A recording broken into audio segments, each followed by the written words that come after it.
얘들아, 이제 너희한테 줄 거 다 줬으니까 남 편히 쉬고 싶구나. 엄마, 이런 큰 선물을 어떻게 받나요?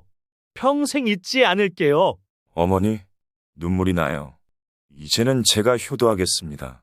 엄마, 우리가 끝까지 책임지고 모실게요. 하지만 얼마 지나지 않아서 달콤했던 자식들의 말은 독이 되어 돌아왔습니다. 엄마, 우리도 살기 빠듯해서. 어머니, 저희 집이 너무 좁아서. 엄마, 요즘 요양원이 시설이 좋다던데. 그리고 마침내 큰아들이 말했습니다. 어머니, 강원도에 아주 좋은 요양원이 있어요. 거기서 지내시면 건강에도 좋을 것 같아요. 깊은 산속, 아무도 찾아오지 않을 그곳으로 사실상 김씨 할머니를 버리겠다는 의미였습니다. 그러나 놀랍게도 얼마 후 큰아들은 김씨 할머니 앞에서 울먹이며 말하고 있습니다. 무릎까지 꿇으며 애원했습니다. 어머니, 왜 이런 중요한 사실을 지금까지? 첫째 아들은 목소리가 떨렸습니다. 김씨 할머니는 천천히 고개를 들어 자식들을 바라보았죠. 이제 와서 그게 중요하니? 너희들이 날 이 산속에 버릴 때는 그런 생각 안 했잖니? 김씨의 말에 큰아들은 고개를 푹 숙였습니다. 작은 아들은 발끝만 바라보고 있었고 딸아이는 손수건으로 눈물을 훔치고 있었습니다. 그리고 김씨 할머니는 자식들이 똑똑히 들을 수 있게 말했습니다. 나는 내 남은 모든 재산을 전액 사회복지재단에 기부하기로 했다. 김씨 할머니의 말이 끝나자마자 면회실이 발칵 뒤집혔습니다. 엄마, 그럴 순 없어요. 어머니, 제발 다시 한번 생각해 보세요. 엄마, 우리가 잘못했어요. 용서해주세요. 방금 대화 속 주인공 81세 김정순 할머니와 자식들입니다. 2년 전 김씨 할머니는 인생에서 가장 큰 배신을 경험했습니다. 세 자녀를 키우며 평생을 바쳐 일궈온 식당을 정리하고 모아둔 재산을 자식들에게 나눠주고 은퇴를 선언했습니다. 김씨 할머니는 큰 아들에게는 서울 아파트 한 채를, 작은 아들에게는 자그마한 상가 건물을, 딸에게는 현금으로 3억을 주었습니다.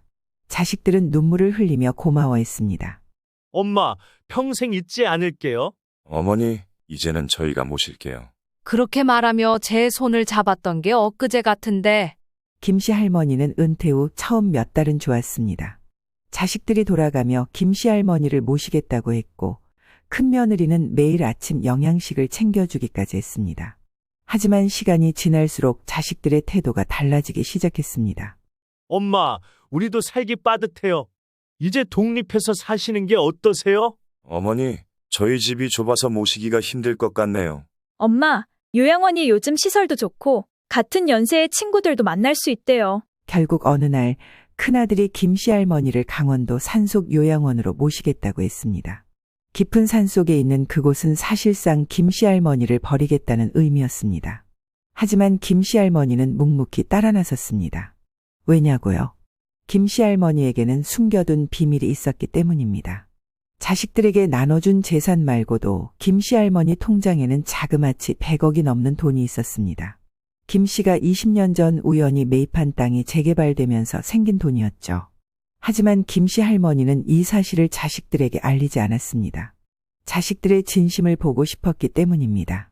그들이 진정으로 엄마를 생각하는지 아니면 본인의 재산만을 바라보는지 시험해보고 싶었던 겁니다. 요양원으로 향하는 차 안에서 김씨 할머니는 마지막으로 자식들의 얼굴을 바라보았습니다. 하지만 자식들의 눈빛에서 후회나 미안함은 찾아볼 수 없었습니다. 오히려 후련해 보이기까지 했습니다. 산속 요양원에 도착했을 때 김씨 할머니는 결심했습니다. 이제는 본인이 가진 모든 것을 공개할 때가 왔다고요. 과연 100억이라는 숨겨진 재산을 알게 된 자식들은 어떤 반응을 보일까요? 그들은 자신들의 선택을 어떻게 후회할까요? 요양원에서의 첫날, 김씨 할머니는 방으로 배정받은 작은 공간에 짐을 풀었습니다. 창문 너머로 보이는 울창한 산자락이 마치 자신의 앞날처럼 깊고 어두워 보이기까지 했습니다. 자식들은 짐을 내려놓자마자 서둘러 떠났습니다. 엄마, 잘 계세요. 그 짧은 인사가 전부였죠. 그날 밤 김씨 할머니는 긴 시간 잠을 이루지 못했습니다. 창문을 통해 들어오는 달빛을 바라보며 지난 날들을 돌이켜보았습니다.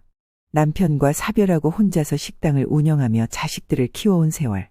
큰아들이 대학에 합격했을 때의 기쁨, 작은아들이 첫 직장을 구했을 때의 자부심, 딸아이가 결혼식장에서 예쁘게 웃던 모습 등등.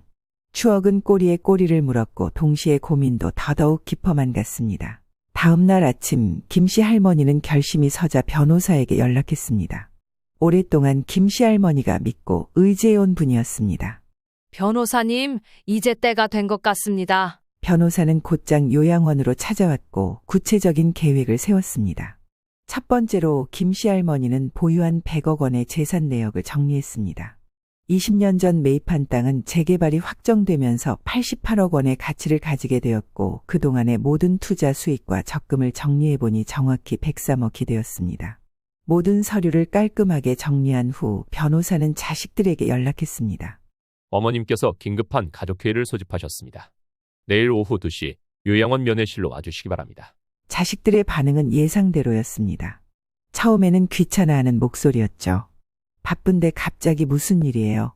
꼭 가봐야 하나요? 하지만 연락한 사람이 변호사라는 말에 태도가 달라졌습니다. 그리고 아무도 김씨 할머니가 숨겨둔 재산이 있을 거라고는 상상도 못했습니다. 다음 날 정확히 오후 2시 세 자녀가 모두 요양원에 도착했습니다. 면회실에 들어서는 그들의 표정에서 긴장감이 느껴졌습니다.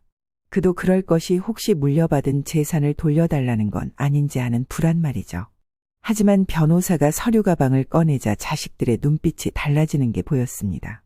여러분, 오늘은 매우 중요한 이야기를 나누고자 합니다. 변호사의 말에 자식들은 숨죽이며 귀를 기울였습니다. 이때 김씨 할머니가 천천히 입을 열었습니다.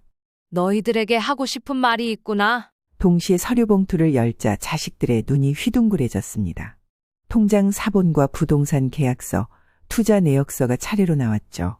숫자들을 보는 순간 자식들의 얼굴이 하얗게 변했습니다. 그들의 입에서 탄성이 흘러나왔습니다. 이게 무슨, 어머니?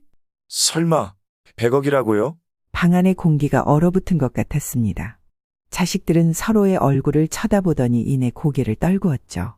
그들의 눈가에 맺힌 것이 후회의 눈물인지 아니면 욕심의 눈물인지는 아직 알 수 없었습니다. 침묵이 이어지던 면회실에서 먼저 입을 연 것은 큰아들이었습니다. 어머니? 왜 이런 중요한 사실을 지금까지 숨기셨어요? 자식들의 목소리가 떨렸습니다. 김씨 할머니는 천천히 고개를 들어 자식들을 바라보았죠. 이제 와서 그게 중요하니? 너희가 날 이 산속에 버릴 때는 그런 생각 안 했잖니? 김씨 할머니의 말에 큰아들은 고개를 푹 숙였습니다. 작은 아들은 발끝만 바라보고 있었고 딸아이는 손수건으로 눈물을 훔치고 있었습니다. 변호사가 다시 서류를 꺼냈습니다. 어머님께서는 이 재산을 특별한 방식으로 처리하기로 결정하셨습니다. 자식들의 귀가 쫑긋 섰죠. 그들의 눈빛에서 욕심이 서서히 피어나는 것이 보였습니다. 이 재산은 전액 사회복지재단에 기부하기로 했다. 김씨 할머니 말이 끝나자마자 면회실이 발칵 뒤집혔습니다. 엄마, 그럴 순 없어요. 어머니, 제발 다시 한번 생각해 보세요. 엄마, 우리가 잘못했어요. 용서해주세요. 자식들은 저마다 자신들의 잘못을 뉘우치는 듯한 말을 쏟아냈습니다. 하지만 그들의 눈빛은 진심 어린 반성보다는 재산에 대한 미련이 더 커 보였습니다. 특히 큰아들은 무릎까지 꿇으며 애원했습니다. 어머니, 제가 잘못했습니다.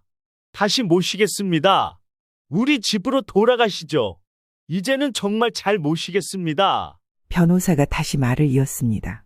다만 한 가지 조건이 있습니다. 자식들은 일제히 고개를 들고 변호사가 다음 말을 이어가기만을 기다렸습니다. 앞으로 6개월 동안 진정한 효도를 보여주신다면 어머님께서 결정을 재고하실 수 있다고 하셨습니다.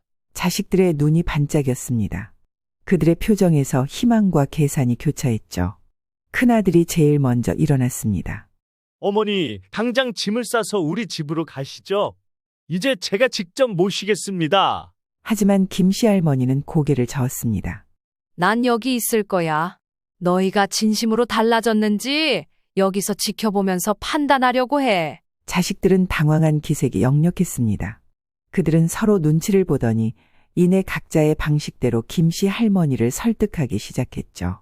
큰아들은 자신의 넓은 집을, 작은 아들은 경제적 지원을 따른 매일매일의 방문을 약속했습니다. 하지만 김씨 할머니의 마음은 이미 정해져 있었습니다. 이제부터가 진짜 시험의 시작이었으니까요. 과연 자식들은 100억이라는 거액 앞에서 진정한 효심을 보여줄 수 있을까요?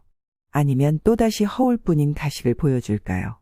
면회가 끝나고 자식들이 떠난 후 김 씨는 창밖을 바라보며 깊은 한숨을 내쉬었습니다. 앞으로의 6개월. 이 시간이 우리 가족에게 어떤 변화를 가져다 줄지 김 씨 할머니는 두렵고도 기대되는 마음으로 기다리기로 했습니다. 첫 번째 달이 지나갔습니다. 자식들의 변화는 눈에 띄게 달라졌습니다. 큰아들은 매일 아침 요양원에 들러 아침 식사를 함께 했고, 작은아들은 주말마다 가족들과 함께 찾아와 하루를 보냈습니다. 딸아이는 매일 저녁 영상통화로 안부를 물었죠. 하지만 김 씨 할머니는 그들의 행동 하나하나를 유심히 지켜보았습니다. 큰아들은 식사 때마다 휴대폰만 들여다보며 시계를 확인했고, 작은아들은 방문할 때마다 재산 관련 이야기를 꺼내려 했습니다. 딸아이의 영상통화는 점점 짧아지고 형식적이 되어갔습니다. 특히 인상 깊었던 건 어느 날 우연히 들은 자식들의 대화였습니다. 그들은 요양원 정원에서 저를 찾아오기 전에 잠시 이야기를 나누고 있었죠. 형, 우리 각자 맡은 요일 잘 지키고 있지? 그래, 힘들어도 참자. 6개월만 버티면 돼. 엄마가 우리 진심을 알아주실 거야. 그치? 김 씨 할머니는 우연히 들은 그들의 대화에서 진정성보다는 계산된 듯한 느낌을 받았습니다. 마치 투자를 하듯이 시간과 정성을 들이고 있다는 생각이 들었죠. 두 번째 달에 접어들면서 자식들의 방문 패턴이 조금씩 달라지기 시작했습니다. 큰아들은 식사 시간을 점점 더 짧게 가졌고, 작은아들은 주말 방문 때 피곤한 기색을 숨기지 않았습니다. 딸아이의 영상통화는 이제 이틀에 한 번 정도로 줄어들었습니다. 하루는 김 씨 할머니가 일부러 몸이 좋지 않다고 말했습니다. 그러자 자식들의 반응이 극명하게 갈렸죠. 큰아들은 병원에 모시고 가겠다며 서둘렀지만 요양원 로비에서 슬쩍 통장 사본을 다시 한번 확인했습니다. 작은아들은 비싼 건강식품을 사왔지만 영수증을 꼭 챙기더군요. 나중에 알아보니 법적 증거로 남기기 위해서였다고 합니다. 딸아이는 간호사 자격증이 있는 친구를 소개해주겠다며 그 친구의 월급을 따져보았습니다. 김 씨 할머니는 이런 모든 상황을 일기장에 꼼꼼히 기록했습니다. 변호사님께도 매주 보고도 했습니다. 자식들의 행동 하나하나가 진심에서 우러난 것인지 아니면 재산을 노린 연기인지 판단하기 위해서였습니다. 세 번째 달로 접어들면서 자식들 사이에서 미묘한 긴장감이 감돌기 시작했습니다. 서로 더 많은 관심과 정성을 보이려 경쟁하는 듯했습니다. 하지만 그 이면에는 서로를 견제하는 눈빛이 숨어 있었습니다. 요양원의 창문 너머로 계절이 조금씩 변해가는 것을 보며 김 씨 할머니는 생각했습니다. 과연 이대로 6개월을 버틸 수 있을까? 자식들의 위장된 효심은 언제까지 이어질까? 그리고 그 뒤에는 어떤 결말이 기다리고 있을까? 4개월 차에 접어들었을 때 예상치 못한 일이 벌어졌습니다. 큰아들 회사가 부도 위기에 처했다는 소식이었죠. 아들은 급히 김 씨 할머니를 찾아와 무릎을 꿇었습니다. 어머니, 제발 회사 살릴 돈만 빌려주세요. 나중에 꼭 갚겠습니다. 눈물을 흘리며 호소하는 아들의 모습에 김 씨 할머니의 마음도 흔들렸습니다. 하지만 김 씨 할머니는 단호하게 거절했죠. 지금 네가 보이는 효심이 진짜인지 돈 때문인지 어떻게 알겠니? 김 씨 할머니의 말에 큰아들은 자리에서 벌떡 일어났습니다. 그의 눈빛이 순간 차갑게 변했죠. 그러시겠어요? 어머니도 참 독하시네요. 자식이 망하는 걸 뻔히 보면서. 첫째는 씩씩거리며 요양원을 나갔습니다. 그 뒤로 큰아들의 방문은 완전히 끊겼죠. 이 소식을 들은 작은아들과 딸은 더욱 적극적으로 김 씨 할머니를 찾아왔습니다.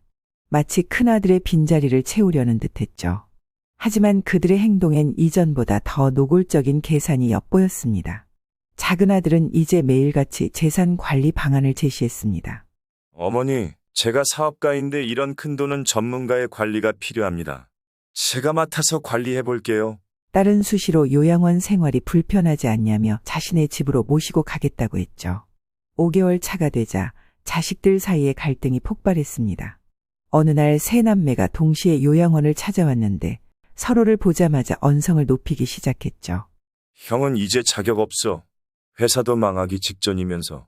너나 잘해. 엄마 돈 노리고 매일 찾아와서 아부나 하고. 오빠들도 똑같아. 다들 엄마 재산만 생각하면서. 저는 그저 묵묵히 그 모습을 지켜보았습니다. 김 씨 할머니가 예상했던 것보다 빨리 자식들의 가면이 벗겨지고 있었죠. 그러던 중 뜻밖의 소식을 들었습니다. 큰아들이 급히 해외로 도피했다는 거였죠. 알고 보니 회사 자금을 횡령한 사실이 드러날 것을 두려워한 것이었습니다. 작은아들과 딸은 이 기회를 놓치지 않았습니다. 두 사람은 김씨 할머니를 찾아와 큰아들의 잘못을 낱낱이 고발했죠. 그러면서 자신들은 절대로 그러지 않을 거라며 굳은 약속을 했습니다. 하지만 김씨 할머니 눈에는 모든 것이 보였습니다. 그들의 위선적인 행동, 서로를 헐뜯는 모습, 재산을 차지하기 위해 수단과 방법을 가리지 않는 태도까지. 6개월의 시한이 다가오면서 김씨 할머니는 마지막 결정을 내리기 시작했습니다. 이제 곧 모든 것이 끝나갈 무렵 예상치 못한 방문객이 찾아왔습니다. 그리고 그것은 이 이야기의 새로운 전환점이 되었죠. 이때 예상치 못한 손님이 방문했는데 요양원을 찾아온 뜻밖의 손님은 바로 20년 전 김씨 할머니가 땅을 매입할 때 도움을 주셨던 박노인이었습니다. 지금은 80대 후반의 나이였지만 여전히 총기가 넘치는 모습이었습니다. 아이고, 이렇게 산속에서 지내시는 줄은 몰랐네요. 박노인은 한숨을 쉬며 말씀하셨습니다. 그런데 제가 중요한 이야기가 있어서 찾아왔습니다. 알고 보니 그 땅의 가치가 우리가 알고 있던 것보다 훨씬 더 크다는 소식이었습니다. 인근의 대규모 신도시 계획이 확정되면서 땅값이 2배 이상 뛰어올랐다는 거죠. 지금 시세로는 200억은 될 겁니다. 박노인의 말씀에 김씨 할머니는 잠시 숨이 멎는 것 같았습니다. 그리고 그 순간 복도에서 누군가의 숨소리가 들렸죠. 밖을 나가보니 작은아들과 딸이 서 있었습니다. 두 사람은 박노인의 말을 모두 엿들은 것이 분명했습니다. 그들의 눈빛이 이전과는 완전히 달라져 있었습니다. 어머니, 이제 정말 진심으로 효도하겠습니다. 작은아들이 눈물을 흘리며 말했습니다. 딸도 김씨 할머니의 손을 붙잡고 애원했죠. 그날 이후로 그들의 태도는 다시금 180도 바뀌었습니다. 더 이상 형식적인 방문이 아닌 정성스러운 보살핌을 보여주기 시작했죠. 하지만 그들의 눈빛에서는 이전보다 더 큰 욕심이 느껴졌습니다. 작은아들은 매일 아침 요양원에 출근하다시피 했고 식사를 직접 해서 가져오고 마사지도 해주었죠. 딸은 아예 요양원 근처로 이사를 오겠다고 했습니다. 하지만 가끔씩 그들의 대화에서 흘러나오는 말들이 김씨 할머니의 마음을 더욱 아프게 했습니다. 이제 200억이래. 형은 도망갔으니까 우리 둘이 나눠 가지면 되겠다. 그래도 혹시 몰라. 끝까지 정성 들여야 해. 너무 티내지 말고 자연스럽게 하자. 그들은 김씨 할머니가 듣지 못할 거라 생각하고 이런 대화를 나눴지만 요양원의 벽은 생각보다 얇았습니다. 김씨 할머니는 모든 것을 듣고 있었습니다. 6개월의 시한이 일주일 앞으로 다가왔을 때 해외에 있던 큰아들에게서 연락이 왔습니다. 그는 모든 것을 포기하고 자수하겠다고 했습니다. 어머니, 저는 이제 재산 같은 건 바라지 않습니다. 그저 용서받고 싶습니다. 세 자녀의 서로 다른 선택들. 과연 김씨 할머니는 어떤 결정을 내려야 할까요? 200억이라는 거액 앞에서 더욱 적나라하게 드러난 자식들의 민낯. 이제 정말 마지막 선택의 순간이 다가오고 있었습니다. 드디어 6개월이 끝나가는 시점, 김씨 할머니는 변호사님께 마지막 가족회의를 소집해달라고 부탁드렸습니다. 이번에는 장소를 요양원이 아닌 서울의 한 호텔 회의실로 정했죠. 해외에 있던 큰아들은 자수를 했고 며느리와 손자가 대신 왔습니다. 수갑을 찼을 아들의 모습을 상상해보니 가슴이 미어졌지만 김씨 할머니는 마지막까지 한 톨의 감정도 드러내지 않았습니다. 이제 6개월이 지났구나. 너희들의 진심을 충분히 지켜보았단다. 김씨 할머니의 말에 자식들은 서로 다른 표정을 지었습니다. 큰아들 가족은 고개를 푹 숙였고 작은아들과 딸은 기대감에 차 있었습니다. 그동안 매일매일 일기를 썼어요. 여러분의 행동, 말 그리고 서로 나눈 대화들까지. 이 말에 작은아들과 딸의 얼굴이 창백해졌습니다. 그들이 몰래 나눈 대화들이 모두 김씨 할머니 귀에 들어갔다는 사실을 이제야 알았던 거죠. 그리고 중요한 사실 하나를 더 얘기해야겠구나. 김씨 할머니는 잠시 숨을 고르고 입을 열었습니다. 박노인께서 오셨을 때 말씀하신 200억. 사실은 거짓말이었단다. 순간 회의실이 잠잠해졌습니다. 작은아들과 딸의 표정이 일그러졌죠. 그건 내가 부탁드린 연극이었어. 너희들이 돈 앞에서 어떻게 변할지 마지막으로 시험해보고 싶었거든. 작은아들이 자리에서 벌떡 일어났습니다. 어머니, 그게 무슨... 하지만 딸이 그의 팔을 잡아 끌며 말했습니다. 오빠, 이제 그만해요. 실제 재산은 여전히 100억이고, 그리고 결정은 확실해졌다. 모두가 숨죽이고 김씨 할머니 말을 기다렸습니다. 이 돈은 모두 사회에 환원하기로 정했어. 다만, 김씨 할머니는 잠시 큰아들 가족을 바라보았습니다. 첫째가 횡령한 회사 자금을 변제하고 피해자들에게 배상하는 데 필요한 금액은 제외하고, 큰아들 며느리와 손주는 그제야 고개를 들었습니다. 그들의 눈에는 진짜 눈물이 고여 있었습니다. 그리고 변호사가 뒷말을 이었습니다. 나머지 금액으로는 노인복지센터를 설립할 예정입니다. 자식들에게 버림받은 노인들을 위한 곳이에요. 작은아들이 자리를 박차고 나가려 했지만 변호사와 함께한 경호원들이 이미 출구를 막고 있었습니다. 이 모든 것이 김씨 할머니가 미리 준비한 각본이었습니다. 마지막으로 한 가지 더. 김씨 할머니는 가방에서 서류 하나를 꺼냈습니다. 그것은 6개월 동안의 기록을 담은 책이었습니다. 이 책은 버려진 어머니의 기록이라는 제목으로 다음 주에 출간된단다. 김씨 할머니의 말에 자식들의 얼굴이 하얗게 변했습니다. 물론 너희들의 실명은 가명으로 바꾸었다. 하지만 이 책이 버림받은 모든 부모들의 심정을 대변해줬으면 한다. 그리고 출판 수익금 전액도 노인복지센터 설립에 사용될 거다. 딸이 울음을 터뜨렸습니다. 엄마, 저희한테 정말 이렇게까지. 작은아들은 의자에 털썩 주저앉았고 큰아들 며느리와 손주는 무거운 표정으로 다시 고개를 숙였습니다. 너희들은 내 자식들이다. 그건 변함없는 사실이지. 하지만 이제는 각자의 삶을 살아가야 할 것 같구나. 김씨 할머니는 천천히 자리에서 일어났습니다. 그때 며느리는 떨리는 목소리로 말했습니다.